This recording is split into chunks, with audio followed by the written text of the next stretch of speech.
Man, we got 1,000 things for you this week. I don't want to mess around. We got so many things. Let's just start here.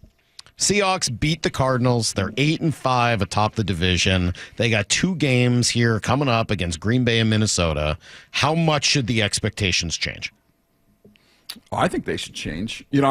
I was going through the video this morning, and I was contemplating on your question that we had last week about what constitutes an elite defense and where does this defense stack up. And I'm going through it, and when I'm watching the tape, I always have our lads open, so I have the names and numbers in case I don't recognize somebody.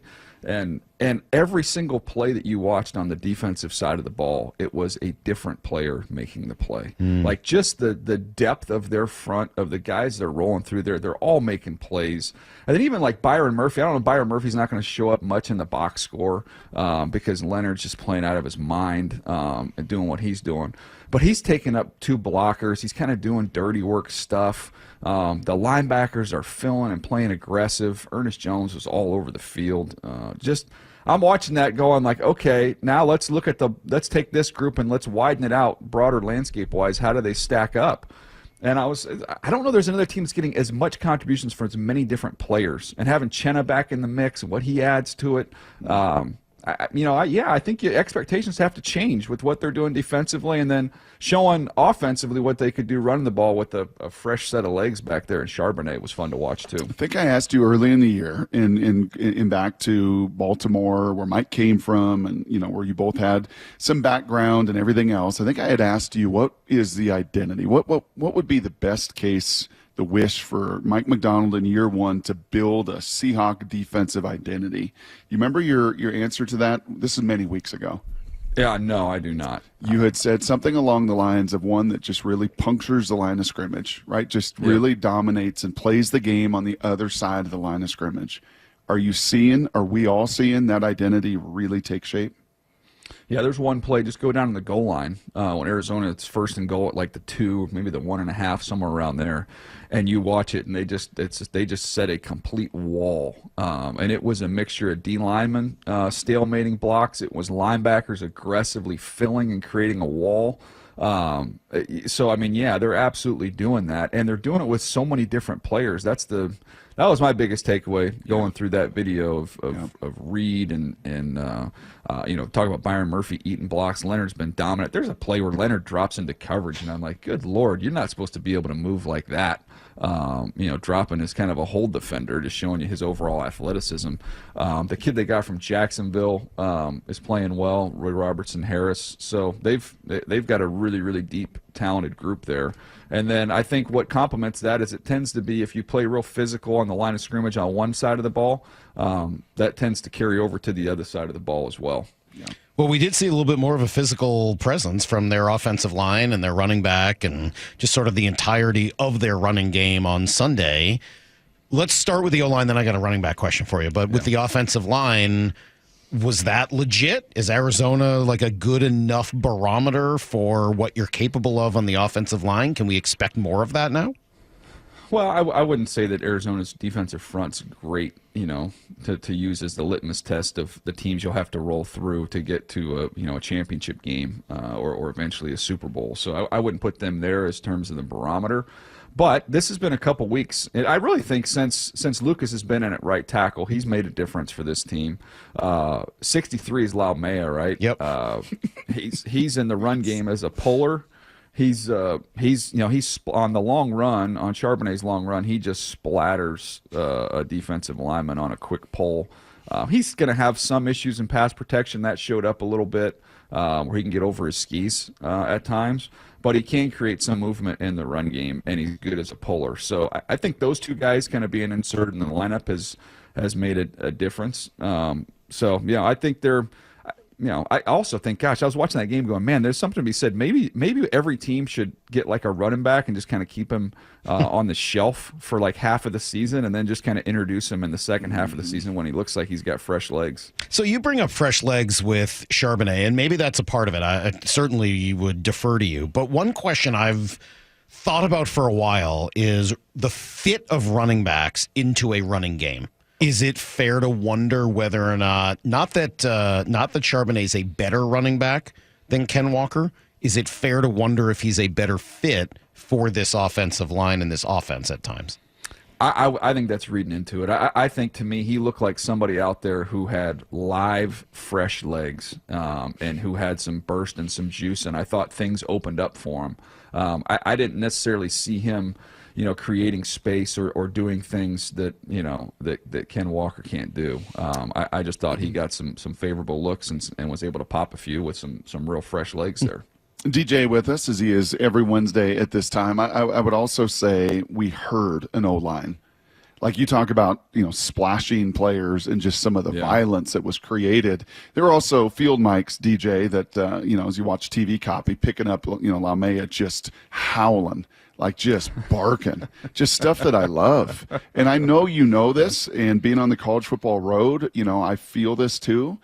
There's less and less guys that love being offensive linemen. We had Baldy on a couple weeks ago, and he said the same thing. Like in his era, there was like great pride, right, with the Hogs, like in the '80s and the '90s, and that Dallas O-line. They were stars. You knew them. You knew their names. Nate Newton, right?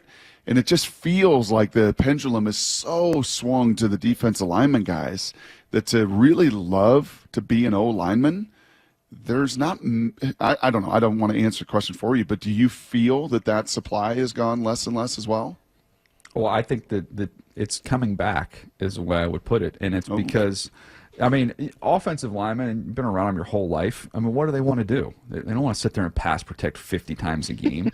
They want to be able to fire off the ball, run people, and be the aggressors. You're either initiating action or you're kind of you're taking it, for lack of a better term, from the defense when you're throwing the ball every single play.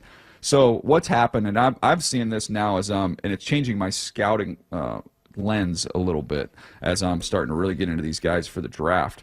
This league has turned into a shell coverage league. It's obsessed with not getting beat over the top and giving up big plays. So what's happened? We're talking about the renaissance of the running back this year. All these free agent, big money backs have hit. You look at guys like Jahmyr Gibbs and Bijan Robinson, first-round picks who've had a major impact. And so we're seeing, okay, oh gosh, I guess the league cares about running backs anymore. Well, what came first, the chicken or the egg? Right now, I would say it's more so the coverage and the looks that you're getting to take away big plays. Now the smart teams have figured out, okay, well, we're going to invest in offensive linemen who can get some push, and we're going to invest in a running back who can get some of those explosive plays that we're going to be missing from the passing game. So it has such a trickle-down effect to the point where I'm watching defensive tackles, and for the last 15 years, if you're a defensive tackle who couldn't rush the quarterback, I couldn't lobby for you to be a first or second round pick. Like it's a passing league. If you're a DT and you can't get home and rush the quarterback, there's no value for you in the first 2 rounds. To the point where now I'm like, well, if these teams are playing too high safeties, they're playing with light boxes, you need defensive linemen who can eat blocks and who can play the run and set at the point of attack. Those guys, their value is already coming all the way back up. So it's kind of flipped the league on its ear a little bit. Of course it has. Right, this is the way it's supposed to be, right? We talk about it all the time, and it's so easy to get caught up in, well, everybody's passing, you got to get a wide receiver, and you got to pass, and you got to do this, and you got to do this. And then it always seems to be, as you just said, DJ, the smart teams are the ones that try to do it a different way rather than trying to just, play catch up to the last team that started doing it a different way. Mm-hmm. I'm thinking right now that there's, maybe like in some tropical island that Casey Hampton and Ted Washington are they're just sitting back and going, we're back, baby. We are back. Well, we've been getting to know Mike Macdonald, and he said something. He said it a couple times, but he repeated it again this past week, and it strikes me as something that would interest you, just given your background. He talked about the difference between his principles and his methods, and how principles are things that don't change. It's what they want to be. Methods may change year to year, week to week, player to player, as you try to figure out the best way to attack each week. When you were in organizations, and I guess specifically in Baltimore, were those phrases you guys used, or is that just something commonly accepted in the NFL? What do you make of the difference between methods and principles? Well, I think it's interesting because everything has, a line you can trace throughout history. So when I was in Baltimore, and this is going back to the early 2000s, we had a scout school where all the scouts every year we would be in there and everybody give presentations, and we had someone on our staff who had come over from New England. Now, if you remember, Ozzie Newsome goes back to Cleveland with Bill Belichick. So everything that we built in Baltimore could be traced back to those early years in Cleveland under Belichick. And one of the things in this presentation, this is like 2004, was a list of Bill Belichick's non-negotiables, was the way we phrased it. And it was going position by position. And the one that just stands out to me that I can remember off the top of my head was, like, we will not play with dumb safeties. Like, we will not. Like, that's not... Like, we can talk about size, we can talk about how fast you are, but we will not line up with a dumb safety, because dumb safeties will get you beat quickly. So, like, that was a non-negotiable. And so I think the verbiage maybe has changed along the lines, but there are certain things that you just say, our team, the fabric of our team is going to consist of blank. But we are, we're willing to negotiate on some other things, but there's certain things we will not. Wow. That's not going to happen. A non-negotiable on the Brock and Salk Show for 16 years through all the sports, Mariners, the Seahawks, everybody, is that you cannot pay for past performance. You have to pay for projecting. And Geno is going to be right in the crosshairs of this, man. Geno's 34. He'll be 35 next fall. But Geno's body of work for the last 3 years, comeback player of the year, almost 70% right now, nobody better in late game moments. Like, how much more production moving ahead do you see in Geno Smith's future? Well, gosh, I would tell you that I would go with the Noah's Ark theory on Geno, and we'll just take it two at a time. Okay, let's not go beyond that. Let's just go in little 2-year increments, and I would feel comfortable saying, I'm comfortable saying that this level of play that he can maintain, if not, maybe even marginal improvements. But I think what you're seeing now, you can get 2 more years out of that. I don't know that I'd be too excited to extend much further beyond that. And to be honest with you, the stuff that I read this morning from, I guess it was the OC in Minnesota, who had almost talked about Sam Darnold in the past tense, was kind of odd. It was interesting. Maybe odd's not the right word. Interesting comment about he's going to be highly coveted and he's going to do very well next year, as if it was a foregone conclusion that they're going to just turn the page and go to J.J. McCarthy. And then, like, the Seahawks were one of the teams that it kind of came to my mind. It was like, okay, well, Sam Darnold's available. That's an interesting one. If we're going to be talking about the quarterback thing going forward, that's a fun comparison. Who would you rather have for the next few years? Would you rather have Sam Darnold or would you rather have Geno Smith? You know what's crazy about Sam Darnold? He feels like he's 35.